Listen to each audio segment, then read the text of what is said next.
Sí, ahí está. Ya está, listo. Entonces ahora voy a compartir. Gracias.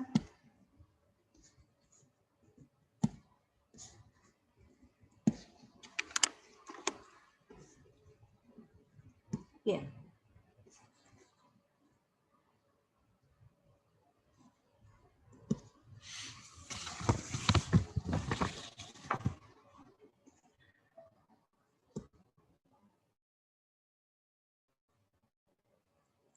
Bien, vamos a ver histología de los órganos reproductores, las características histológicas de este aparato.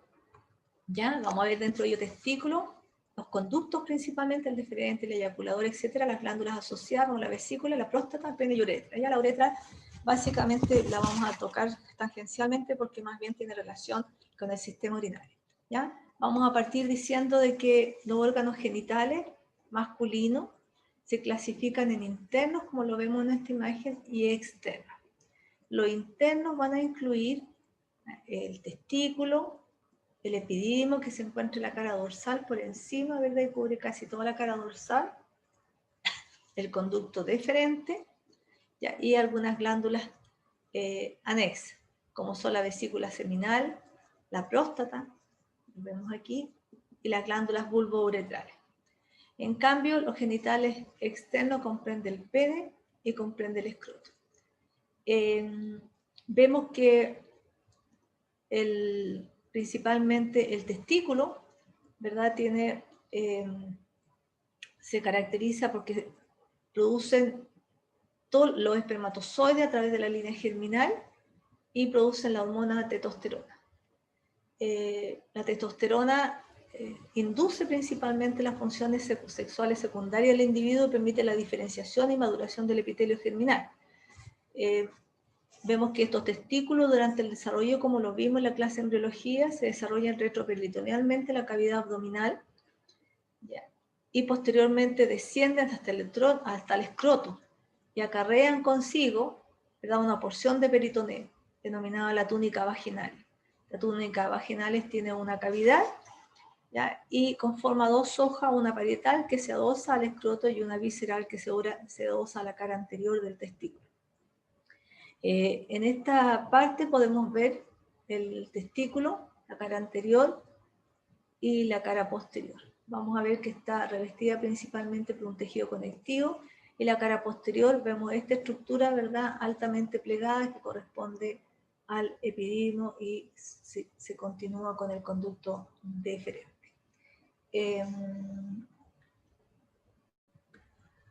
El testículo se caracteriza porque mide 4 por 3 por 2 centímetros y pesa aproximadamente 20 gramos. Se encuentra ubicado en el escroto, ¿ya? Y se caracteriza principalmente porque presenta una envoltura de tejido conectivo denso y regular que se internaliza hacia el interior, ¿verdad?, generando principalmente una serie de tabiques. En esta porción tenemos, en la porción dorsal tenemos el mediastino testicular. Por lo tanto, estos tabiques conectan la porción anterior con la porción posterior y dividen, digamos, al testículo en 250 lobulillos testiculares que vemos aquí. ¿Qué encontramos dentro de cada lobulillo? Encontramos los túbulos seminíferos. Los túbulos seminíferos, como vemos, son de 1 a 4, se encuentran en este lobulillo y tienen un trayecto tortuoso y terminan en una porción ciega, ¿verdad?, denominada túbulos rectos, que se comunican con una serie de conductos que están dispuestos en una porción laberíntica en el mediastino que se llama la red de Testi. ¿Ya? A su vez, se comunican con el epidídimo que tenemos aquí, ¿ya?, y cursan, ¿verdad?, o se unen al conducto deferente.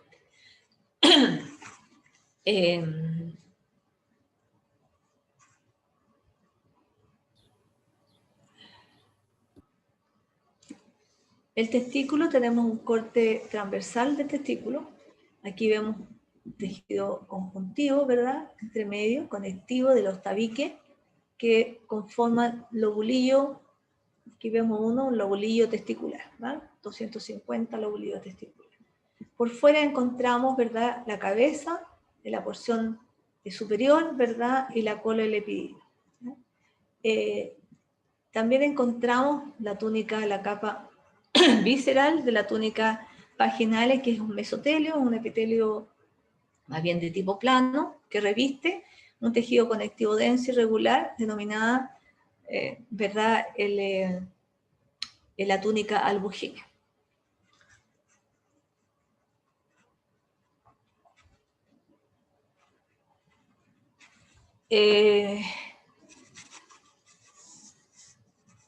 Dentro de ellos se encuentran, ¿verdad?, los túbulos seminíferos que tienen este trayecto. Aquí vemos que en cada uno de ellos está compartimentalizado y tienen túbulos que poseen el epitelio de tipo germinal.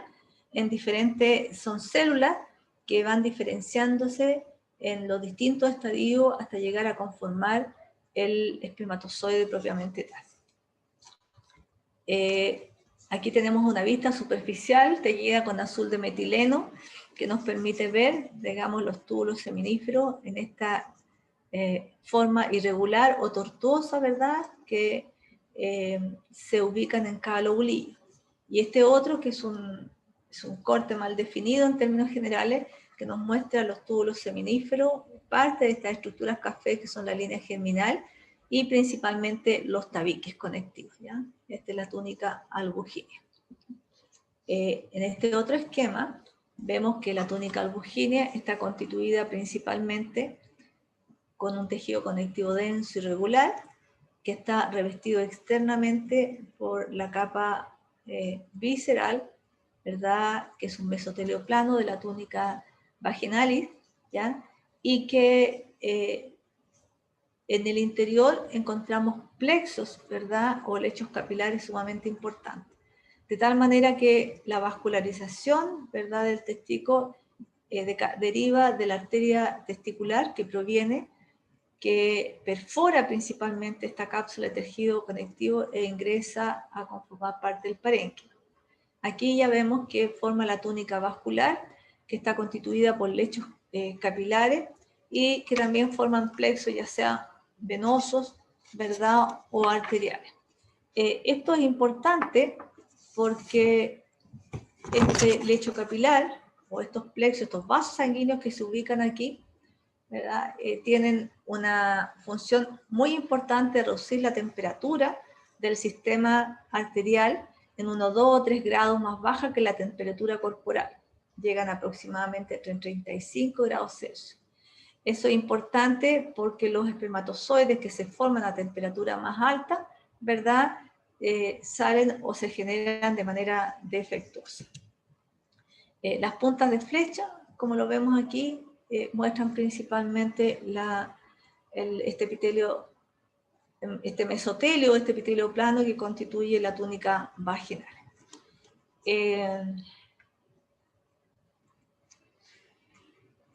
El túbulo seminífero, en relación más bien dicho al túbulo seminífero, nosotros podemos encontrar 3 compartimentos.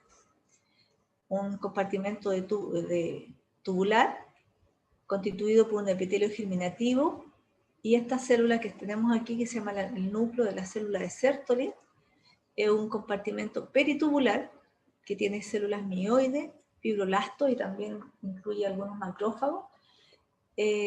Vemos que como nosotros conocemos en biología, ¿verdad?, estas células mioides y estos fibroblastos provienen principalmente del mesonefro, son células contráctiles, y ayudan mediante la contracción y peristalsis, ¿verdad?, a que el epitelio germinal en los diferentes estadios avance, digamos, en su recorrido hasta la porción luminal y posteriormente salga hacia el mediastino, ¿ya?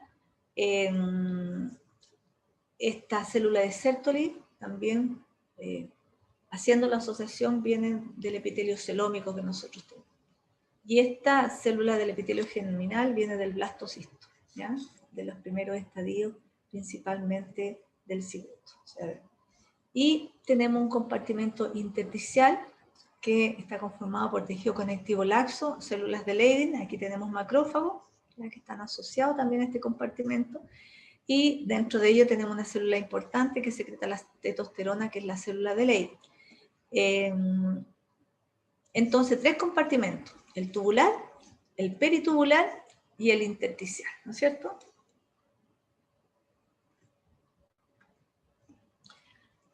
Bueno, los túbulos seminíferos, como pueden ver aquí, son estructuras ahuecadas, que son muy contorneados, ¿verdad? Y que miden aproximadamente 70 centímetros de largo. Está rodeado por estos lechos capilares que están muy extensos. Entre los dos testículos más o menos conforman aproximadamente 100 túbulos seminíferos, dedicados obviamente a la producción de espermatozoides. Cada túbulo seminífero está delimitado externamente por una membrana basal. Dentro de cada túbulo, como lo vemos aquí, se reconoce un epitelio de tipo estratificado, ¿ya? Denominado también epitelio seminífero, que contiene 2 tipos de células: las células de Sertoli y las espermatogénicas del epitelio germinal. Aquí tenemos un corte transversal donde podemos ver básicamente el compartimento tubular y peritubular, ¿verdad? Y los 2 tipos de células, las células espermatogénicas que vemos aquí y este núcleo que vemos acá con un nucleolo prominente y evidente, ¿verdad? Que corresponden a las células de Sertoli. La célula de Sertoli se caracteriza principalmente porque es una célula más bien de tipo cilíndrica que se extiende desde la membrana basal hasta la superficie luminal. Presenta estas prolongaciones numerosas y por lo tanto no se distinguen los límites celulares en esta célula. Tiene un núcleo ovoide grande y un núcleo evidente. También se caracteriza principalmente porque esta célula, en la disposición y la morfología de la célula de Sertoli, permite que las células espermatogénicas se alojen y se ubiquen y se desplacen lentamente en estas prolongaciones, a lo largo de las caras laterales de esta célula de Sertoli, hasta la superficie luminal. Por lo tanto, constituye una célula sustentacular, ¿ya? Una célula también trófica que le da múltiples funciones y coayuda mucho en el proceso de la diferenciación o de la espermatogénesis. La espermatogénesis es el proceso principalmente que conlleva desde la célula más indiferenciada hasta la formación del espermatozoide. Aquí vemos el núcleo, un poco más agrandado, ¿verdad? Que es más bien ovoide, con un nucleolo evidente, y también esta célula contiene algunas inclusiones citoplasmáticas. La célula de Sertoli presenta una serie de funciones. Como ya lo dijimos, constituyen un apoyo físico, ¿ya? Estructural y nutricional a las células germinales, a la espermatogénesis, ¿ya? En desarrollo. Fagocitan o generan la fagocitosis del citoplasma que se elimina durante la espermiogénesis. La espermiogénesis, en términos generales, es el paso de la espermátida, que ya contiene básicamente la formación del flagelo, hasta el espermatozoide, en la última porción básicamente de estos estadios. Entonces, el paso a la espermiogénesis de la espermátida al espermio propiamente tal, espermiogénesis. Entonces, hay otro punto importante que establece una barrera hematotesticular porque presenta zonas ocluyentes entre las células de Sertoli adyacentes. También, otra de las funciones secretoras, sintetizan y liberan esta proteína que es la BP, proteína fijadora de andrógeno, esta macromolécula que facilita la concentración de la testosterona en el túbulo seminífero, porque une y evita que la testosterona salga del túbulo, porque la testosterona ayuda principalmente a la formación, a la diferenciación y a la maduración de la célula, ¿ya? También hay síntesis y liberación durante el desarrollo de la hormona antimileriana, como ya lo conocemos, que su función es involucionar o permitir la involución del conducto mileniano. Que este conducto mileniano, a partir de él se forman principalmente las estructuras del sistema reproductor femenino. Y al no existir, ¿verdad?, este conducto, se establece principalmente un individuo en sentido masculino. Otra de las funciones de la célula de Sertoli es la síntesis y secreción de inhibina. Esta hormona inhibe la liberación de la hormona estimulante, la FSH, de la hipófisis anterior. Y también secreta, ¿verdad?, un medio rico en fructosa para nutrir los espermatozoides y facilitar su transporte entre los conductos genitales. Sintetiza y secreta la transferrina testicular, una apoproteína que une el hierro y se une a la transferrina sérica y lo transporta a los gametos en maduración. Ayuda principalmente en la maduración de los gametos. Bien, como vemos aquí, ¿verdad?, tenemos principalmente varias funciones de la célula de Sertoli, y la célula de Sertoli, como lo vemos aquí, permite a través de las uniones ocluyentes conformar, que se establece entre una célula de Sertoli y otra, conformar dos compartimentos, el compartimento basal y el compartimento luminar.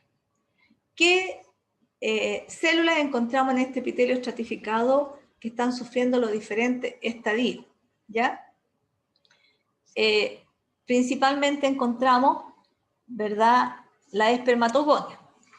La espermatogonia se caracterizan porque pueden presentarse de dos tipos. Junto con la célula de Sertoli, las espermatogonias son las únicas que se unen, o más bien toman contacto con la lámina basal, que eso es importante. Estas espermatogonias son diploides, tienen toda la dotación cromosómica, y hay una espermatogonia que es de tipo A y una de tipo B. La de tipo A constituye la célula madre, tiene un núcleo aplanado, 1 o 2 nucleolos, y se divide activamente por mitosis y va a generar una espermatogonia, la A, de tipo A y de tipo B. La tipo A va a restituir inmediatamente la que se dividió y va a pasar a ser la célula madre, ¿ya? Y la B es la que se divide activamente y se va a diferenciar, ¿verdad?, en los espermatocitos primarios, como lo vemos aquí. Este espermatocito primario emerge principalmente de la espermatogonia tipo B, ¿ya?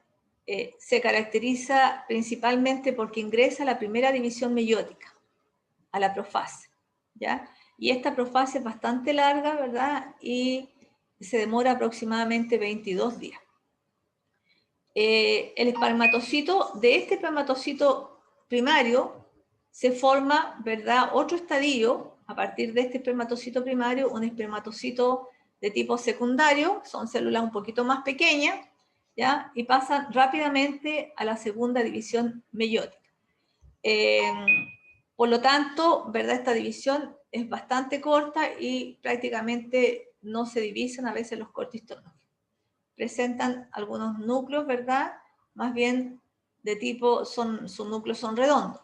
Entonces, tenemos que la primera división meiótica la sufre el espermatocito temprano o 1, y el espermatocito 2 o secundario sufre la segunda división meiótica, ¿no es cierto? Por otra parte, vamos a tener el segundo estadio, el espermátida redonda. Bueno, las espermátidas pueden ser redonda y espermátida elongada, ¿ya? Lo importante de la formación de esta espermátida es que son haploides, porque ya las dos previas, ¿verdad?, sufrieron la primera y la segunda división meiótica. Esto obviamente van a descartar la espermátida, principalmente redonda, descarta gran parte de su citoplasma, va a reordenar sus organelos y va a formar el flagelo para convertirse posteriormente en espermátida elongada y posteriormente espermatozoide. Ya dijimos que el paso de la espermátida a espermatozoide se denomina espermiogénesis, ¿no es cierto? ¿Ya? ¿Cuáles son las características, verdad, para convertirse principalmente espermátida elongada y después espermatozoide? Vemos que estas células van acumulando principalmente enzimas hidrolíticas. Durante esta acumulación de enzimas hidrolíticas secretadas por el retículo endoplásmico rugoso se van a unir a la membrana, se van a fusionar y van a formar el gránulo acrosómico, ¿ya? Posteriormente, este gránulo acrosómico entra en contacto con la membrana nuclear y se establecen en el polo anterior del espermatozoide, formando el acrosoma definitivo. Como es una célula haploide, también juega un rol importante los centriolos, que van a participar todos los microtúbulos conformando principalmente, ¿verdad?, el flagelo. Es importante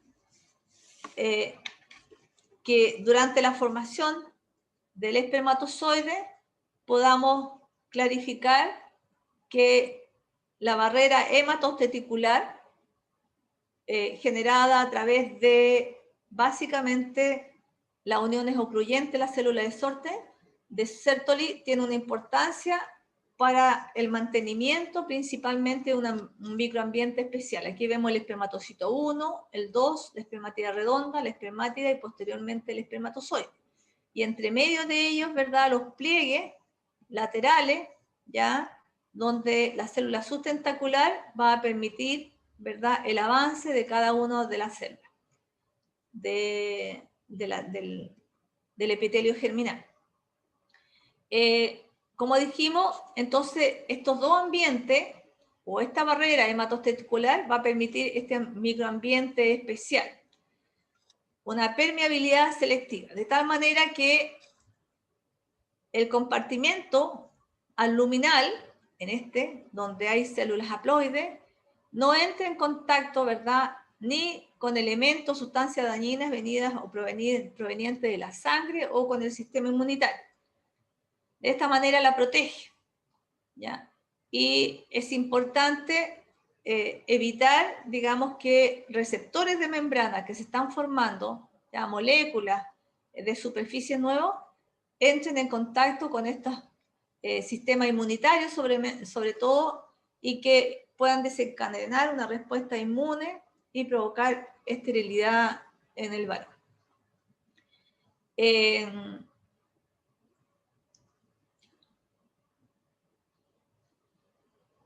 Durante el ascenso principalmente de cada uno de los estadios de la célula germinal,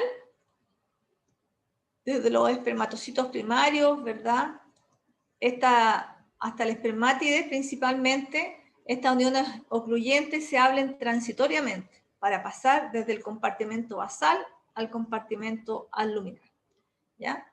También las células de Sertoli tienen uniones de tipo nexus entre ellas, ¿ya?, de tal manera de poder comunicarse, tiene una función trófica, no se olvide.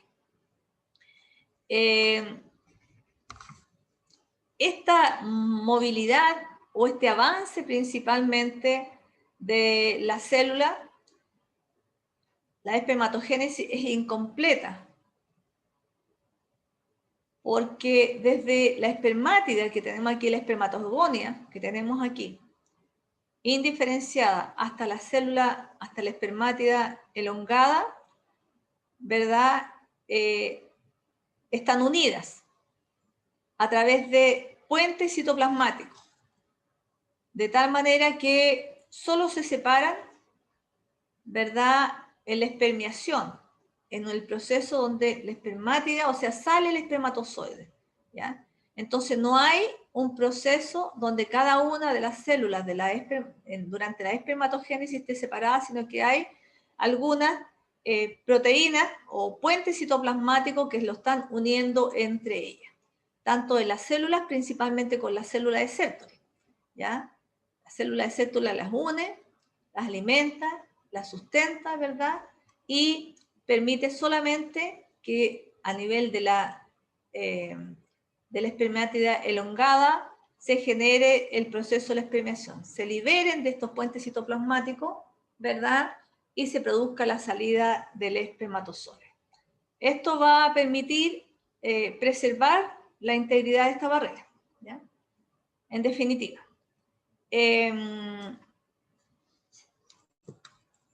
Aquí tenemos un corte donde vemos la espermatogonia y el núcleo de la célula de Sertoli, que ambos solamente se relacionan con la lámina basal.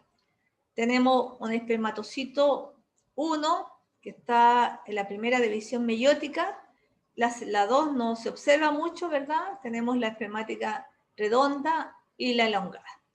Aquí vemos claramente la espermatogonia, el núcleo ovoide y el nucleolo de la célula de Sertoli, refiriéndose a la primera división meiótica, segunda, la espermátida redonda y la formación de flagelo, la eliminación, digamos, de la gota del residuo citoplasmático y la formación de la espermátide propiamente. En su relación con el epitelio germinal, podemos ver aquí un corte de microscopía electrónica, la espermatogonia, la membrana basal, y esto nos permite ver los pliegues de la célula de Sertoli. Nos permite ver los pliegues, ¿verdad? Y los diferentes estadios, básicamente, de las células de la línea germinal. Igualmente aquí, este es un esquema que grafica básicamente la espermatogonia, la célula de Sertoli, y vemos que entre ellas, la célula de Sertoli y los diferentes estadios, ¿verdad? En el avance van a haber una unión, ¿verdad? A través de puentes citoplasmáticos, de tal manera que las células permanecen unidas hasta llegar principalmente a la espermátida elongada. Bueno, en relación al espermatozoide, aquí tenemos varias vistas laterales o de frente del espermatozoide, y vemos que mide aproximadamente 60 micrones, ¿ya? Y que solamente, ¿verdad? La cola mide 50 micrones. Tiene un grosor de 0,1 micrón aproximadamente. El cuello tiene una cabeza y presenta un cuello, una cola, y la cabeza está constituida principalmente por un núcleo de cromatina, aquí, y por el acrosoma que lo reviste de doble pared. La cola presenta 4 partes. En esta parte tenemos el cuello, formada por microtúbulos, y también presenta un acúmulo residual, una gota espermática, ¿ya? Un residuo de citoplasma. En el caso de la pieza intermedia, encontramos principalmente, ¿verdad?, microtúbulos, y también encontramos presente mitocondria. En el caso de la pieza principal y terminal está conformada principalmente por microtúbulos, ¿ya?, en diferente proporción. Bueno, el testículo, la función de ello es formar el espermatozoide, o sea, desde el punto de vista estructural, ¿ya?, en cada uno de los componentes. Eso es lo importante. Aquí vemos en un corte el túbulo seminífero con el epitelio germinal y los diferentes estadios, el compartimento peritubular y el compartimento intersticial. El compartimento peritubular está constituido por células mioides, que son contráctiles, que son semejantes a la musculatura lisa, y que se disponen principalmente en 3 o 4 capas. Ya dijimos que lo importante de esto era permitir, ¿verdad?, una peristalsis o contracción que coayuda, ¿verdad?, en el avance del epitelio germinal. Las células de Leydig, como lo vemos aquí, miden aproximadamente 15 micrones de diámetro y se caracterizan porque constituyen principalmente el compartimento intersticial, como lo vemos acá. Tiene un núcleo, ya lo vamos a ver, ¿ya? Presenta en su citoplasma algunas características. Vamos a ver el compartimento intersticial primero. Constituye el 12 al 15% del volumen testicular. Está constituido por tejido conectivo laxo, con fibras colágena, elásticas y reticulares, más las células de Leyden. ¿Ya? Las células de Leyden se caracterizan porque presenta un núcleo que generalmente se exenta bastante retículo endoplásmico liso y Golgi, pero escaso retículo endoplásmico rugoso, y también presenta algunas vacuolas lipídicas, que por eso que el aspecto se ve vacuolado, ¿ya? Con los procesos histológicos. Se caracteriza principalmente porque tiene un citoplasma más bien de tipo acidófilo y presenta algunas inclusiones citoplasmáticas. Importante con las células de Leyden durante el desarrollo, que más o menos las 9 o 10 semanas del desarrollo proliferan y funcionan activamente a través de esa hormona, la gonadotrofina coriónica, que es producida por la placenta, no sé si se acuerdan, ¿ya? Pero desde el nacimiento las células de Leyden sufren una regresión, ¿ya? No son funcionales y quedan estructuralmente parecidas como los fibroblastos, ¿ya? Y quedan así hasta la pubertad, donde se produce principalmente, ¿verdad?, la formación del gameto. Esto se van a encontrar principalmente en grupos pequeños o en grupos aislados, y son muy irrigados. Obviamente que secretan la testosterona. Bueno, este fluido, como es altamente vascularizado, la testosterona, ¿verdad?, son los que drenan hacia el epitelio germinal, hacia la luz, y son los que permiten el avance de los espermatozoides posteriormente a través del túbulo seminífero y sobre todo a través de la red ubicada en el mediastino. Ya dijimos que la BP, que era una proteína fijadora de testosterona, se une principalmente al producto de secreción de esta célula.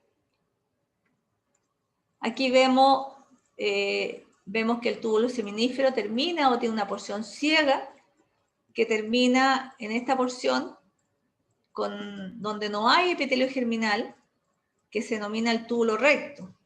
Este túbulo recto tiene un epitelio cilíndrico bajo simple, ¿ya? Y se conecta principalmente con esta red laberíntica denominada la red de Testi. La red de Testi se ubica en el mediastino testicular y presenta principalmente este epitelio cúbico simple, ¿verdad?, con células planas en términos generales.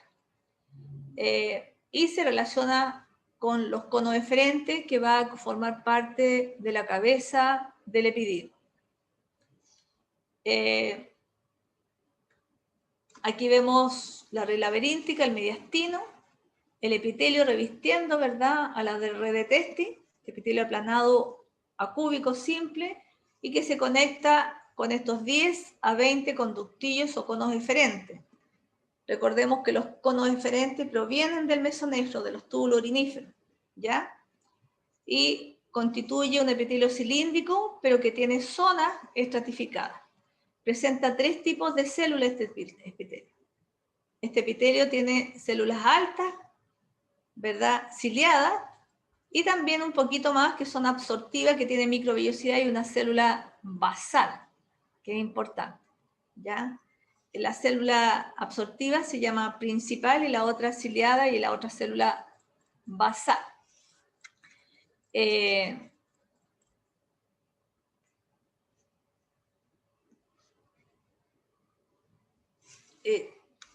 Vamos viendo acá. Aquí tenemos el epidídimo, los conos eferentes se unen con un cordón que tiene más o menos estirado de 4 a 6 metros, pero compactado, como lo ven aquí, altamente plegado, que mide 7 centímetros plegado y se ubica en la cara dorsal. del testículo, ¿ya? Adyacente al mediastino o al hilio testicular, como se denomina aquí.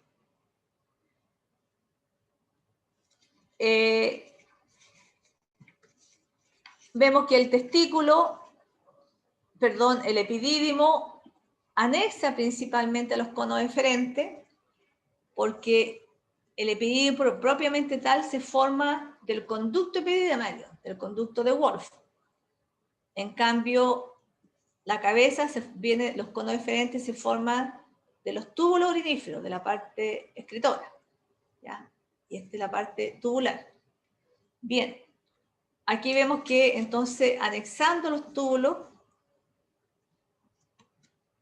principalmente los conductos o los conos eferentes, vamos a tener que ese cono va a formar la cabeza y el epidídimo va a formar el cuerpo y la cola.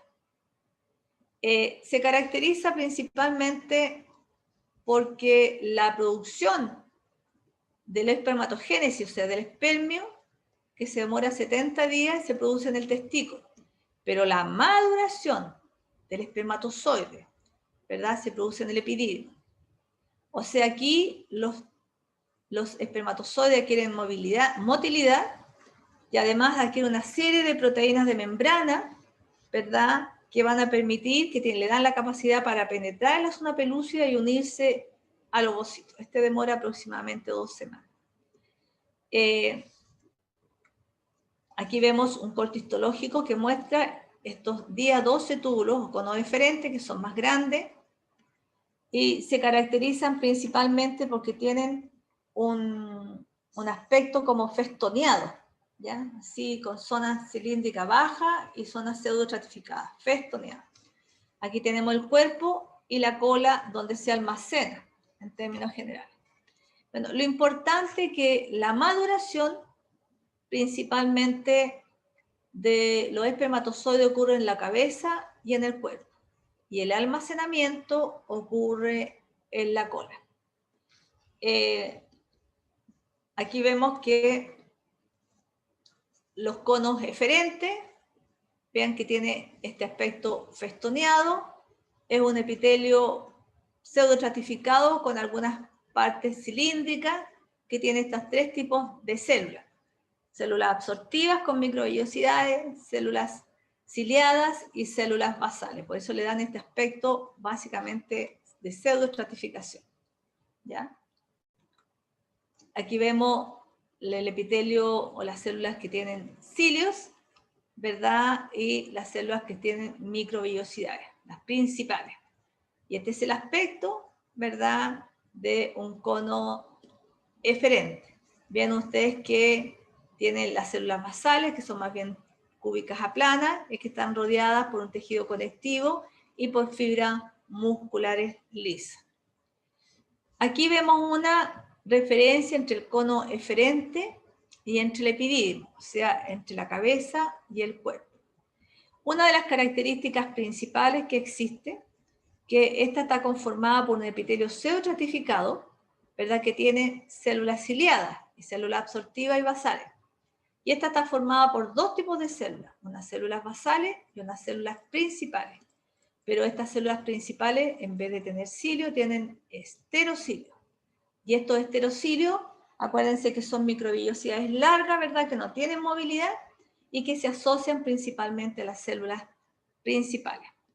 Estas células basales, en términos, son regenerativas, ¿ya? Y las células principales, a nivel del epidídimo, tienen abundante retículo endoplásmico y de Golgi.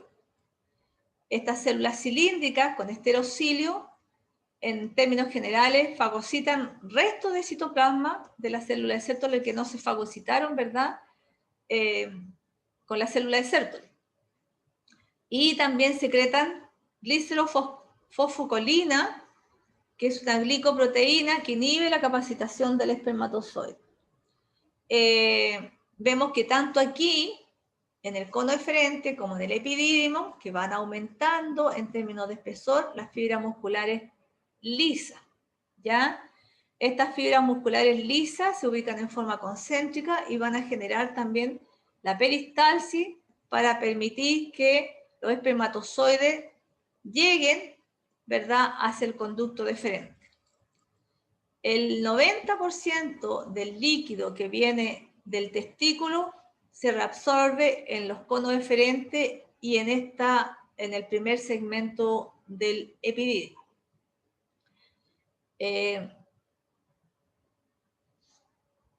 Las fibras musculares es importante tanto en el cono deferente como en el epidídimo y a través de todo el epidídimo, porque tienen una inervación de tipo simpática, adrenérgica, ¿ya? Al igual que el conducto deferente, de tal manera que permiten la movilidad de los espermatozoides hasta, obviamente, su eyaculación.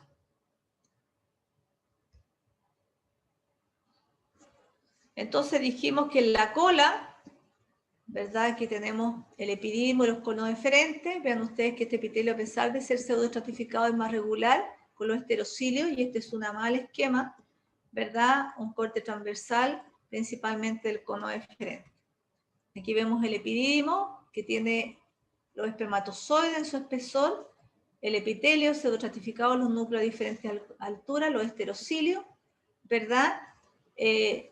Las fibras musculares, y estos que están rosados en realidad es tejido conectivo, ¿ya? Un tejido conectivo de tipo laxo. Esta es la cola, vean ustedes que tiene un epitelio más bien de tipo columnar, de tipo bajo, está absolutamente completo, ¿verdad?, con los espermatozoides, ¿ya? Porque aquí básicamente en este sector lo que hace es que se alojan, ¿verdad? La cola, entonces, aquí los espermatozoides mantienen la fertilidad durante pocos días, pero se mantienen vivos por 3 semanas aproximadamente. Lo importante es que si no hay polución nocturna o no hay una evacuación de esto, ¿verdad?, se reabsorbe. Es importante ese nivel. Ustedes saben que la polución, ¿verdad?, es una eyaculación precoz durante la noche. La función del epidídimo, entonces, es transportar los espermatozoides, es permitir la maduración, la adquisición de moléculas y proteínas de membrana para la fecundación, y en la cola permitir el almacenamiento. Aquí tenemos un esquema de la disposición del epidídimo asociado con el conducto deferente. Y si nosotros cortamos el epidídimo, vamos a ver, ¿verdad?, que la cabeza tiene un epitelio mayor, sea más cilíndrico, ¿verdad?, y se va haciendo más bien de tipo cúbico hasta la cola. Si bien es cierto, tiene un epitelio cilíndrico, pero más bien de tipo cilíndrico bajo. ¿Ya? Aquí tenemos el cordón espermático, que dentro del cordón espermático, además de tener vasos sanguíneos, arterias y venas, ¿verdad?, un plexo vasculares, tenemos el conducto deferente. Vean ustedes que tiene una gran capa. En la actividad práctica aparece que tiene 3 capas musculares, longitudinales y circulares.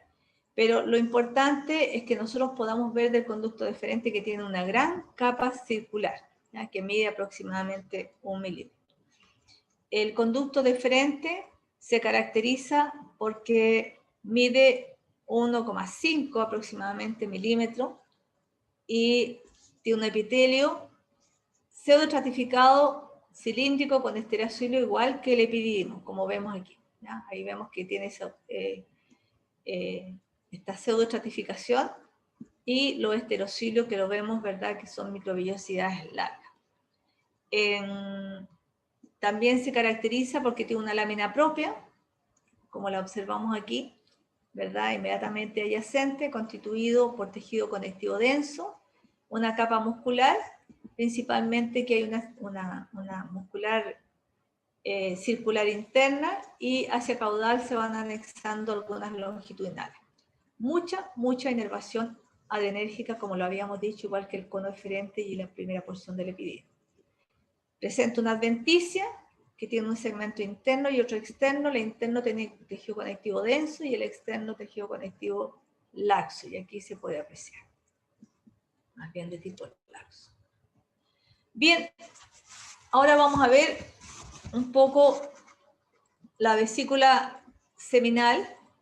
Esta vesícula seminal, vean ustedes que el conducto deferente termina en estos pliegues denominados de la ampolla, ¿verdad? A nivel de la uretra prostática, ¿ya?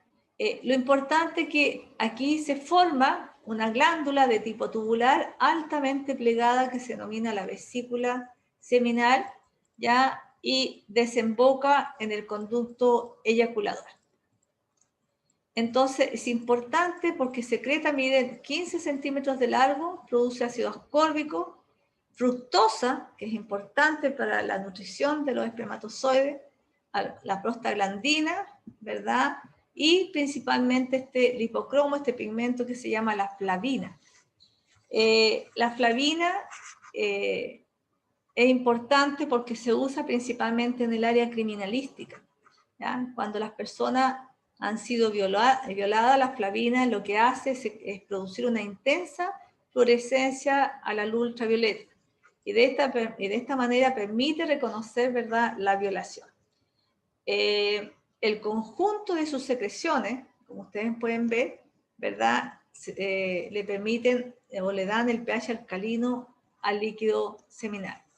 El líquido seminal o el secretado corresponde a un 70% principalmente el eyaculado, o sea, es la glándula que más aporta, ¿verdad?, al líquido seminal. Y obviamente es rico en fructosa, lo que va a permitir una fuente de energía para estos espermatozoides. Aquí vemos que la vesícula seminal presenta una mucosa, una muscular y una adventicia. La mucosa presenta, vean ustedes, esta serie de proyecciones, ¿verdad?, de la mucosa, un epitelio pseudo-ratificado con una lámina propia que se internaliza, aquí lo vemos, ¿verdad?, de tejido conectivo laxo. Una capa muscular con una circular interna y una longitudinal externa cortada transversalmente por efecto del corte, y una túnica adventicia que es más bien de tejido conectivo laxo, ¿ya? Vamos a ver que en realidad cuando uno observa y estudia la vesícula seminal, también alterna un epitelio de tipo pseudo-ratificado con epitelio más bien de tipo cilíndrico simple, ¿ya? ¿Han buscado alguna explicación con respecto a esto? Si pudiera corresponder a algún aspecto funcional, pero no hay nada definido como lo vemos aquí, ¿verdad? Aquí está la lámina propia y aquí está el epitelio que reviste. Se ve más bien esta área como un epitelio cilíndrico simple. Pero hay algunas áreas, ¿verdad?, que confluyen como un epitelio pseudo-estratificado. Vemos aquí los pliegues de la mucosa y de la lámina propia, ¿ya?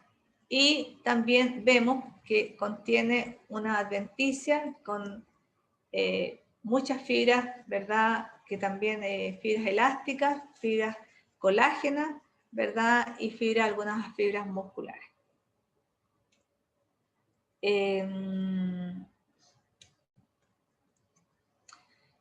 El conducto eyaculador, que lo vemos aquí, mide aproximadamente, es una estructura que mide aproximadamente 2 centímetros y se forma por la unión de esta ampolla, o sea, la desembocadura del conducto deferente, ¿ya?, y de la vesícula seminal. Aquí lo vemos, ¿ya? Presenta principalmente un epitelio cilíndrico simple, una lámina propia formada por un tejido conectivo que está altamente plegado, igual como el anterior, como la vesícula seminal, ya tiene una luz más bien de tipo irregular y obviamente carece de fibras musculares.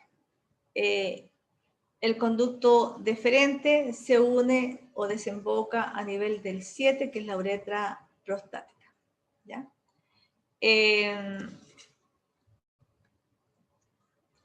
La próstata, como la vemos aquí, mide de 2 por 3 a 4 centímetros y pesa 20 a 30 gramos. Elabora un líquido viscoso, un aporte hacia el líquido seminal, y aunque ustedes no lo crean, ¿verdad?, constituye básicamente el 30% del eyaculado y le da un carácter de pH ácido al líquido seminal. lo que los anatomistas difieren con respecto a nosotros, pero ustedes pueden ver que los constituyentes que elabora contienen fosfatasa ácida, ácido cítrico, zinc principalmente para permitir la estabilidad de la cromatina espermátida y también alguna inmunoglobulina, algunas enzimas como la fibrinolicina, ¿ya? Y conforma la primera porción del eyaculado, o sea, pero tiene solamente una porción del eyaculado. Importante en relación a la próstata, porque está conformada, vean ustedes que rodean a la uretra prostática, tiene una cápsula de tejido conectivo que es relativamente delgada, ¿ya? Y 3 zonas concéntricas que la rodean. Por dorsal encontramos de la uretra prostática, encontramos los conductos eyaculadores, como vemos aquí. La cápsula está constituida por tejido conectivo denso y regular, ¿ya? Y tenemos la glándula que rodea la uretra prostática en una área, ¿verdad?, que conforma las glándulas mucosas, otra área que es la amarilla, las glándulas submucosas, y posteriormente las glándulas principales que están ubicadas, ¿verdad?, más externamente. ¿En qué radica principalmente? En que van creciendo en términos de tamaño las glándulas, ¿verdad? Las más grandes están ubicadas en el área periférica, la parte principal. Se caracteriza principalmente porque está conformada por 30 a 50 glándulas túbulo-alveolares compuestas. Una glándula per se, ¿verdad?, es compuesta, por lo tanto tiene adenómero y tiene excretómero, ¿ya? Y estos 15 a 30 conductos excretores. Estos conductos excretores llegan a la uretra o desembocan principalmente en la uretra prostática. Una de las cosas importantes son estos cuerpos amiláceos que tenemos aquí, que son glicoproteínas calcificadas, que aumentan con la edad, no se conoce mucho la función, pero pueden llegar a medir más de 1 milímetro.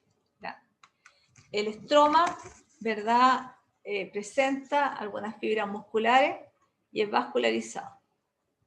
Y por último, podemos ver, aquí tenemos el epitelio, que es pseudoestratificado, cilíndrico, que alterna con un epitelio cúbico simple y un estroma fibromuscular. O sea, usted tiene músculo liso y un tejido conectivo laxo y bien vascularizado. Y por último vemos el pene, ¿verdad? El pene, aquí vemos en el esquemita, se integra por 3 columnas, 1, 2 y 3, de tejido eréctil. Aquí lo vemos, 1, 2 y 3. ¿Ya? Encerradas por una cápsula, como la vemos inmediatamente aquí, de tejido conectivo denso fibroso denominado la túnica albuginea. ¿Cuáles son estas columnas? ¿Verdad? 2 cuerpos cavernosos que se ubican en la porción dorsal y un cuerpo esponjoso que se ubica en la porción ventral que contiene la uretra peniana. Ahí la vemos. El cuerpo esponjoso termina en una porción vulvar denominado el glande, ¿ya? Y todas estas estructuras están recubiertas por piel. Aquí vemos la piel, vemos los cuerpos principalmente cavernoso, el cuerpo esponjoso, parte de la uretra, ¿no es cierto? Y aquí vemos la albuginea, ¿ya?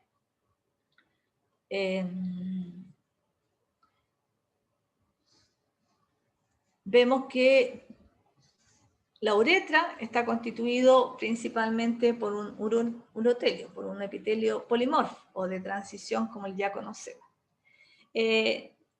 Podemos ver que el tejido eréctil está conformado por una serie de estructuras, presenta cavidades. Está formado por estas trabéculas, como la vemos, porciones, que formaba tejido conjuntivo y células de músculo liso. Ahí está la célula de músculo liso y el tejido conjuntivo. Y que estas trabéculas delimitan, ¿verdad?, muchos espacios, múltiples espacios, que están, y cada uno de estos espacios está revestido por endotelio, ¿ya? vascular. En el caso de los espacios cavernosos, son más grandes en la parte central y de menor tamaño en la periferia. Y en la parte del cuerpo esponjoso presenta estos espacios vasculares que son de regular tamaño en toda su extensión. También las fibras, ¿verdad? Las fibras musculares o las fibras de tejido conjuntivo. Hay más fibras en el cuerpo esponjoso que fibras musculares y hay más fibras musculares en los cuerpos cavernosos. Aquí vemos la uretra prostática, la uretra peniana, y conformada por un epitelio que es también por el urotelio, ¿no es cierto? Y eso sería básicamente la clase.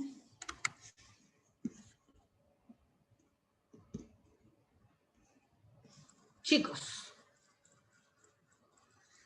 10:54, ¿a qué hora terminamos aquí? ¿A las 11? No. ¿A qué hora se termina esta unidad? 11:30, profe. ¿11:30?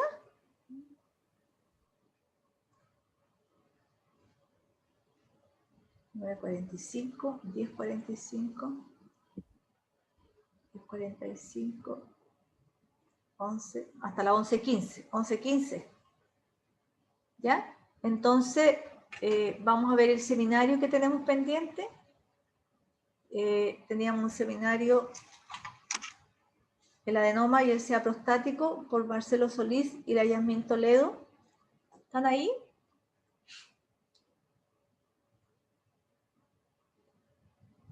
Marcelo. ¿Ya fue? Hola, ¿Está durmiendo? ¿Quién va a proyectar? ¿Aló? ¿Me escucha? Sí, te escucho bien. Ya, yo voy a presentar. ¿Con la Yasmín? Gabriel, ¿quién va a presentar? Te doy... ¿Comparto contigo la pantalla? Ya, conmigo, con Marcelo. Ya. Aquí estamos. Tú me dices si funcionó o no funcionó. Ya, sí, funcionó. Ya está. A ver,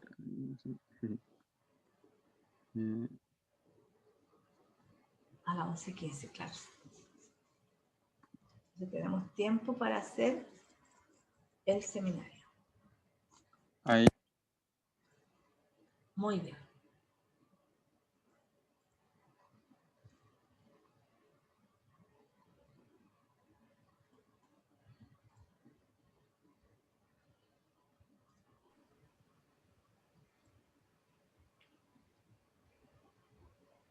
Ya, ¿empezamos? ¿Quién empieza? ¿La Yasmín? Yo empiezo. ¿Se me escucha, cierto? Sí. Gracias. Lento y fuerte. ¿Ya, Yasmín? Ya. Démosle. Buenos días, profesora, compañeros. El día de hoy con mi compañero Marcelo Solís y yo, Yasmín Toledo, vamos a presentarles sobre el adenoma y el cáncer prostático. ¿Dónde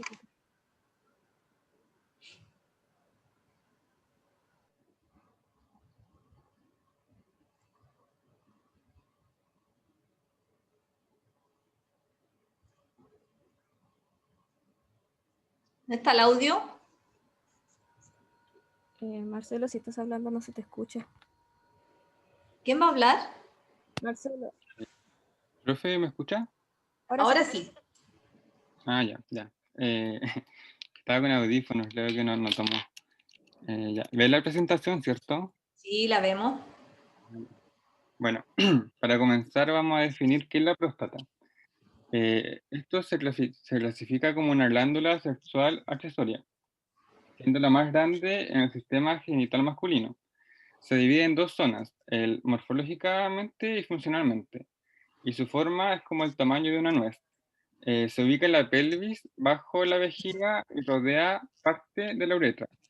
La función que cumple principalmente es secretar un líquido de un pH de 7,29, lo cual lo hace ligeramente alcalino. Y ahí la profe yo creo que me va a contradecir después. ¿De dónde sacaste esa información? Del ROS. Ah, sí. Voy a hacer un alcance. Todos los años hemos tenido los mismos problemas ¿Qué pasó? de ver el pH, digamos, del Pero en líquido. otro libro sí salía que era un pH ácido. Por ¿Sí? el ácido cítrico. ¿Sí? Sí. La Pero fosfatasa, sí. no sabía cuál poner realmente. No importa, no importa, pero lo consultamos con los expertos de la Universidad de Chile, porque siempre había disensión, pero en el fondo, digamos que la fusión del líquido seminal en total tiene un pH básico, ¿ya? Eso es importante. Sigamos. Ya. Bueno, está conformada entre 30 a 50 glándulas tuboalveolares, las ¿Sí? cuales se distribuyen en 3 capas concéntricas. Además, el parénquima prostático se diferencia en 4 zonas que son anatómicamente distintas. Bueno, las enfermedades que puede sufrir son el cáncer prostático y el adenoma prostático o hiperplasia prostática benigna. Uh-huh. Bueno, acá en la imagen se ve, ¿cierto?, como un esquema de la próstata. Ahí están las 4 zonas, que son la transicional, la periuretral, la central y la periférica. Ahí pasa la uretra, ¿cierto?, que en una parte, en una porción como que queda dentro de la próstata.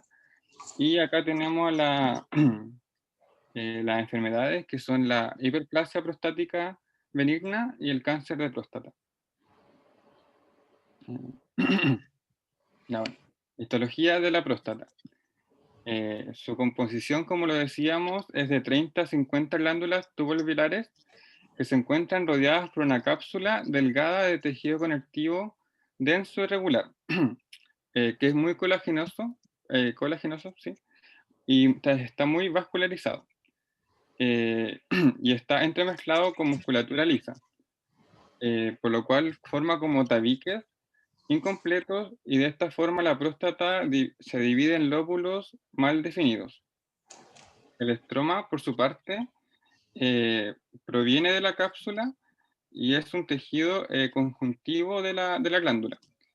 Por ende, al provenir de la cápsula, tiene tanto fibras musculares lisas como células conjuntivas normales. Eh, como decíamos, igual se organiza, ¿cierto?, en 3 capas concéntricas, que sería la mucosa interna, la cual son las glándulas más cortas y se ubican cerca de la uretra, la submucosa, que es intermedia a ambas capas, y la principal, la cual son las glándulas más grandes y más abundantes, siendo la más periférica de todas, están más lejos de la uretra. Bueno, estas se vacían al conducto excretores para finalmente llegar a la uretra, y la glándula prostática está revestida generalmente por un epitelio cilíndrico simple. Eh, Pueden haber también partes en donde el epitelio cambie y puede ser simple cúbico o plano simple o pseudoestratificado. Las células de la próstata se encargan de la síntesis y empaquetamiento de proteínas. Por ende, poseen abundante red, un aparato de Golgi muy desarrollado, el gránulo de secreción y lisosomas. Y también es característico de estas glándulas poseer concreciones prostáticas, las cuales son cuerpos eh, amiláceos, que son glucoproteínas que se forman como en forma ovalada y tienen un carácter eosinófilos, los cuales se pueden calcificar. Se calcifican estos cuerpos cuando el hombre es mayor. Entre más mayor sea, más calcificados se van a presentar. Y pueden estar presentes igual en el semen, si no me equivoco. Eh, bueno, los alvéolos, por su parte, tienen una forma, un tamaño variable y una forma irregular, y presentan evaginaciones en la luz, y están revestidos por un epitelio bien estratificado. conformando una capa basal de células aplanadas y una capa luminal de células cúbicas o cilíndricas. Acá en la imagen, Marcelo, ¿sí? es importante que con el cursor vayas mostrando, ¿ya? Ah, ya sé, es que ahora venía la explicación de la imagen, tal vez salió muy largo, lo siento. Creo. Ya, bueno, acá en la imagen lo que se ve son las glándulas tuboalveolares, las cuales están insertas en un tejido fibromuscular, que son los que forman finalmente los tabiques glandulares. Y dentro de las luces, aquí aparecen las contriciones, que era lo que explicábamos anteriormente, y la tinción utilizada sirve para diferenciar la musculatura lisa, que se tiñe de rojo, y el estroma, que queda teñido de azul. Y en esta imagen, que es una imagen ampliada de la anterior, se ve que hay células que están más cerca del tejido conjuntivo del estroma y que tienen núcleos redondos. Y también se aprecian células que están un poco más arriba, que serían las secretoras, y eso, y también se ve la musculatura lisa que está en rojo. Ya, la histopatología del adenoma prostático, Marcelo, retrocede una. Oh, ya. Ahí, gracias. Ya, hay que tener claro que al ser un adenoma se ve un crecimiento del tejido conocido intraglandular y en las glándulas mucosas como submucosas. Esta imagen es una micrografía, perdón, de las glándulas prostáticas en el que se ve una hipertrofia del epitelio que cubre las glándulas. Eh, Se ve que las células forman un pliegue de las cuales sobresalen en la luz de las glándulas. Se debe tener en claro que a nivel microscópico el adenoma es variado y un aumento de tamaño en la zona de transición y región periuretral proximal, porque en el tejido glandular y en el estroma ocurre un proceso hiperplásico. También tiene un aspecto multinodular debido a que los nódulos son blanquecino amarillentos y tienen un diámetro de 1 a 10 milímetros, y entre los nódulos hay bandas de tejidos fibrosos o fibroilianos. En la zona periuretral hiperplástica, que es de color blanco y es también liso, y esto es porque está compuesto de tejido fibromuscular. Los nódulos pueden ser fibrosos, fibromusculares, musculares, fibroglandulares o fibromioglandulas. Mioglándulas, siendo estos últimos los que se presentan con más frecuencia.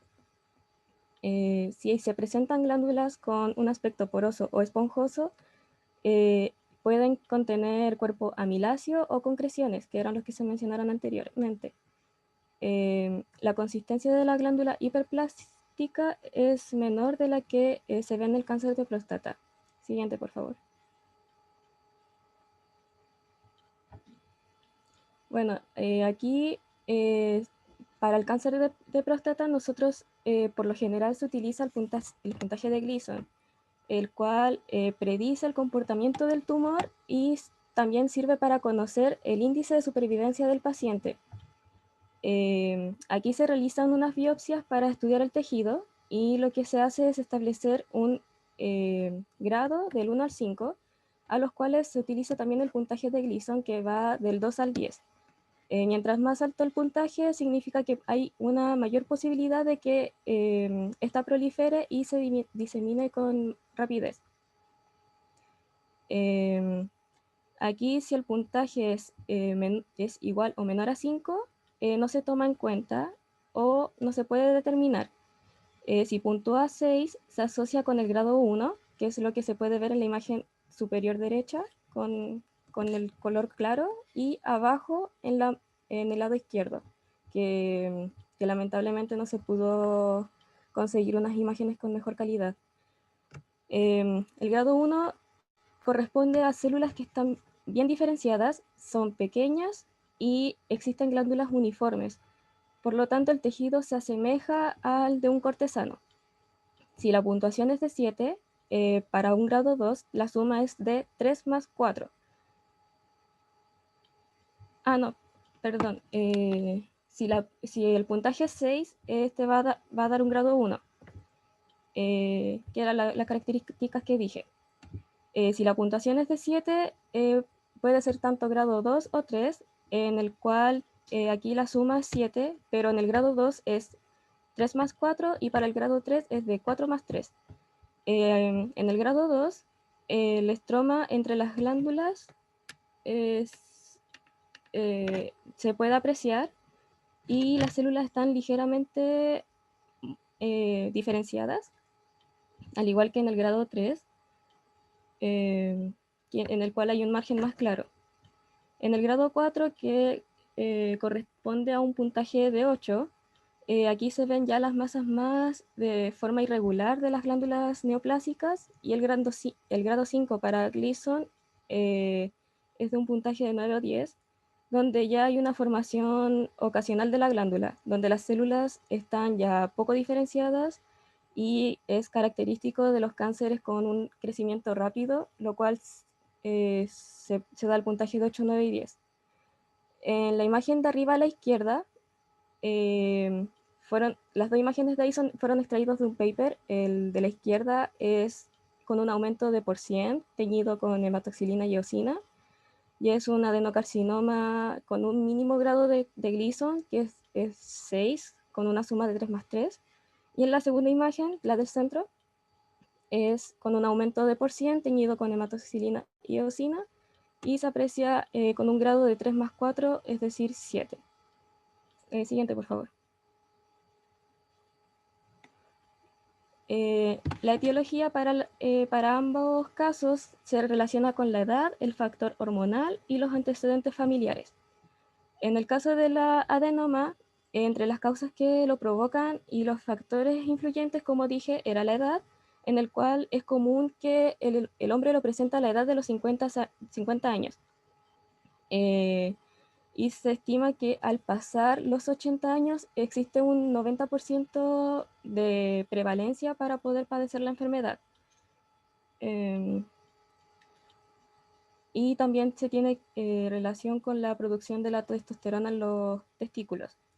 Y en el caso de cáncer, al ser multifactorial, se puede dividir en 4 grandes grupos, que puede ser genético, donde hay alteración en el cromosoma 1, hormonal, donde hay presencia de andrógenos, el cual se asocia con la aparición del cáncer, factores ambientales, que es, por ejemplo, una dieta alta en grasas, y por último, el agente infeccioso que puede llegar a causar esta patología.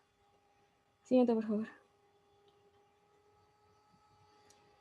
Bueno, aquí actualmente el diagnóstico para el cáncer se utiliza el examen del PSA, que es el antígeno prostático específico, debido a que si se encuentra aumentado en la sangre, indica que la persona padece de cáncer, el cual también se tiene que hacer un control de tacto rectal para un mejor diagnóstico. Y en este gráfico se puede apreciar un resumen de las posibles eh, resultados que te puede dar en el examen del PSA. Que por ejemplo, si sale un PSA normal, aún así puede existir que no haya diagnóstico de cáncer, como el que sí, y se hace una biopsia. Y a través de la biopsia dependería de si presenta o no anomalía para decir si tiene cáncer o no. Siguiente, por favor.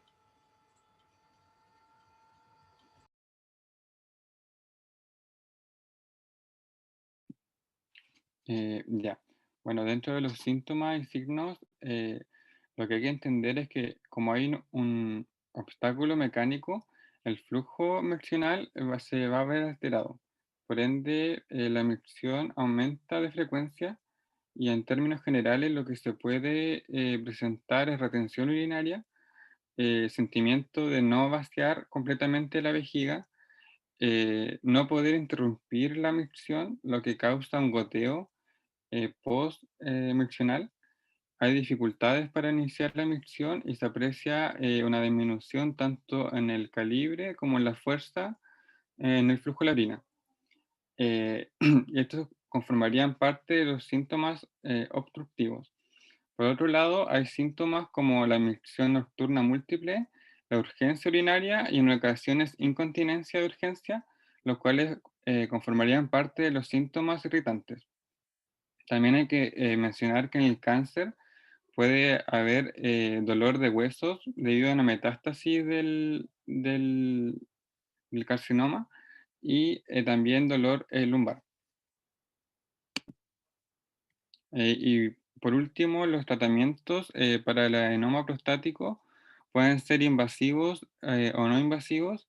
En los no invasivos hay tratamiento farmacológico que lo que busca es bloquear en los receptores alfa, porque lo que hay que entender es que